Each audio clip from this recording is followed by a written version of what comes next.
I go! This hand of mine is burning red! Its loud roar tells me to grasp victory!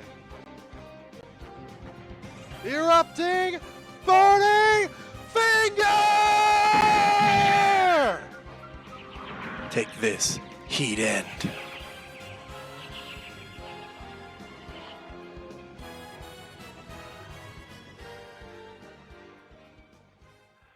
Hey guys, how's it going? This is Lucky from Anime Casuals, and today we're going to be talking about an anime called Love is Like a Cocktail.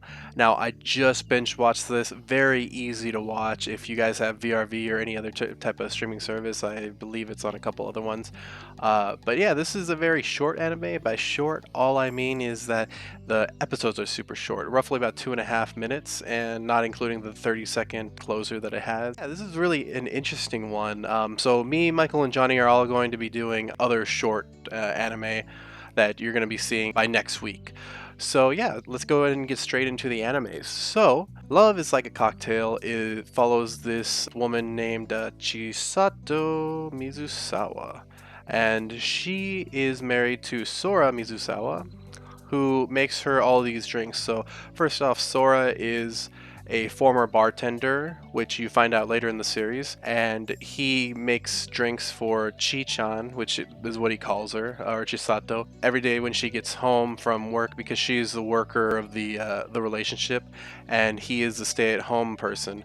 So he takes care of all the chores, takes care of the cooking, the cleaning, and all that kind of stuff. And you slowly start to realize that this is such an envious relationship. Anybody would want either one of these people to be with them. And just because Sora is so caring for her, especially when she gets off from a really bad day at work or something like that, or in like one of the early episodes, she sprains an ankle trying to put up a stupid flying lemon thing, and he ends up carrying her all the way back home. Just little things like that, and that's where I want to get into. So like we were saying before, this show is a lot about love and it's a lot about cocktails. So let's talk about the cocktails first. So each episode is actually named after the alcohol or the alcoholic beverage that it's going to have in it. So, you know, there's one episode called like Irish Coffee, Mango Sunrise, I think is one of them. Anyway, so you kind of get to know what they're going to do, and it's really cool because they actually show you the ingredients and how to make it, which is awesome. Now, this is kind of an interesting little tidbit. I watched this show after I became sober, so I have a little bit of a different outlook on this than I did when I was drinking and all that kind of stuff, but I'll talk about that a little bit later. Let's get a little bit more into the love aspect of this. So like I said, Chisato and her husband have a very nice relationship, and it really shows. So she's very much like a tsundere. If you don't know what that means, just kind of somebody that's not very forward with their feelings and kind of like is like, no, that's not what I mean, you know, like that kind of stuff. Very playful, and she has this very split personality. She has a professional personality that she when she goes to work, and she has a very playful personality when she gets drunk. And by drunk I mean like having like a couple sips of any drink that Sora gives her. It's really cute because she'll basically do this whole thing. She'll take off her glasses and like put them down, and then just like, you know, take out that hair tie in her hair and take off her ponytail, and then just kind of throw her hair around, you know, kind of in a relaxing sensation. And it's really cool to see that, you know, that she kind of lets loose when she is like that. So she turns a little bit more into a tsundere in that respect. And the reason why I'm only talking about these two characters, there are two other kind of major characters. There is Yui and Koharu, two co-workers that Chizuru has, as well as the bar owner that Sora used to work under, but there's not too much airtime with them. Like I said, this is only about 2.5 minutes, 13 episodes, so not a whole lot of time to really get to know these characters. So I think that's a really good strength of this series, is that they really focus on the two main characters and work up their relationship. And towards the end of it, you kind of see where they started, which is kind of an interesting thing. You figure, so there's this Lemon character that's always in the background of these he's the one that will pull down the ingredient list of each episode, and you're kind of wondering. And also when Chi-chan, when she sprains her ankle, she actually she does it trying to put up the stupid thing that I was talking about before. It was a stupid flying lemon figurine that she was trying to put up, but then you actually find out later It has some very major implications in their relationship, in Sora and Chisato's relationship, because that was something that actually brought them together. And I'll just go ahead and leave it at that. I won't get too much into it. Now, let me go back to something that I said before. I said that I watched this sober both times. I'm still sober, and I'd watched it last year when I was, maybe like a couple months sober. And the one thing I will say about watching this as a sober person is that it makes me kind of realize the kind of duality between when you have a drink and when you don't, like what your personality is. And I think a lot of times people drink to change their personality, to kind of let loose a little bit, but I think it also can be a little bit dangerous, because then you kind of forget who you are as a person, and that can be very dangerous as well, because at least when I was drinking to get blacked out drunk.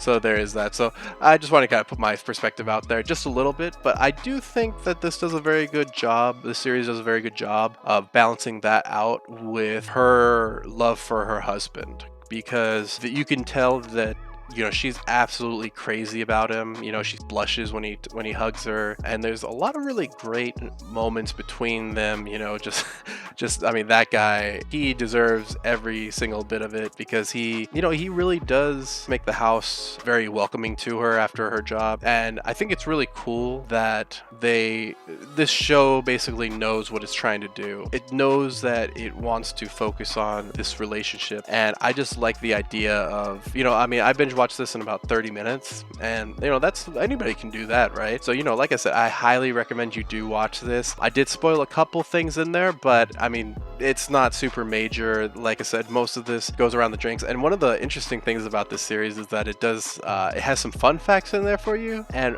two of them kind of threw me off. Like I was like, whoa, you can't just blow my mind every single time I read these things. And I just wanted to highlight a couple of them. In episode 5, Sora makes a banana drink, and there's a tiny little like banana character in there, along with like the lemon and all the other fruits get their own characters and all that kind of stuff. And before the slide comes off, before the ingredients come off, it's the banana's like, did you know the bananas are technically more weeds? And I was like, they're weeds? And I had to like Google it, and like it threw me off. I was like, oh my god, what, is anything real anymore?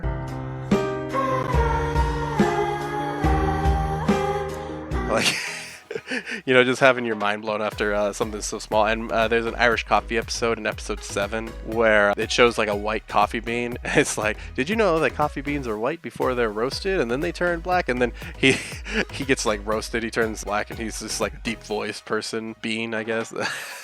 And just to highlight some of the episodes in there, there's one episode where Sora is sick, and you just realize that she has no business in the kitchen whatsoever, because she's been so focused on her business life, which is cool, but it's just hilarious. She ends up going through all of their fridge before she finally decides, hey, I'll just make you a very simple drink. And it kind of goes to show you what a relationship is. I really like these kind of shows. I think that's why I like anime, because it's not afraid to show what they think a relationship should be. The writers, I guess, just because I really like the fact that they need each other. They really do need each other, because there's a flashback of them, not to go too much into it, but there's a flashback of them, and they're very awkward towards each other, and you can tell they're both very early in what they're doing, and you could tell that they're not exactly the most polished, but once they come together, you realize that, wow, they really got it going on, and they really know exactly what they want in life. And that's really cool. I really enjoy, shorter anime like this. I'll eventually go into another one. I don't understand what my husband's saying. That's also along the same lines of this. Just really cool. But if any of you guys are having trouble staying in an anime, like right now, I still have to finish like Darling in the Franxx and a couple other things. These short ones are really cool to just kind of like go by. And in the upcoming videos, we're going to have Michael he's going to be doing Sekikun. I know there's like more to that title. I'll put it up here as well. And Johnny's going to be doing one called Magical Senpai. And, you can look forward to that coming up. And then next week's discussion, we'll be talking a little bit about short anime and in our weekend talks, but you can look forward to that next week. And yeah, comment below, what do you guys think about these short animes? Do you like this kind of bite-sized anime, or do you thrive on like the longer anime? And if you have watched this, what did you guys think? Did you really like the relationship, or did you I don't think you could dislike this relationship. It's just so good. But yeah, with all that, guys, don't forget, keep it casual. Hey guys, thanks for watching our casual analysis of Love is Like a Cocktail. Please like, share, and subscribe for more anime casuals. Also, our video schedule goes as follows. One video will be on Wednesdays, the second video will be on Saturdays, and a weekend talk that's a little bit more like a podcast will be on Sundays. Also, if you like the background music to this, go to Vlog No Copyright Music on YouTube and subscribe to them. They have tons of non-copyright music for any of you guys, whether you're doing vlogs or videos like us. As always, guys, keep it casual.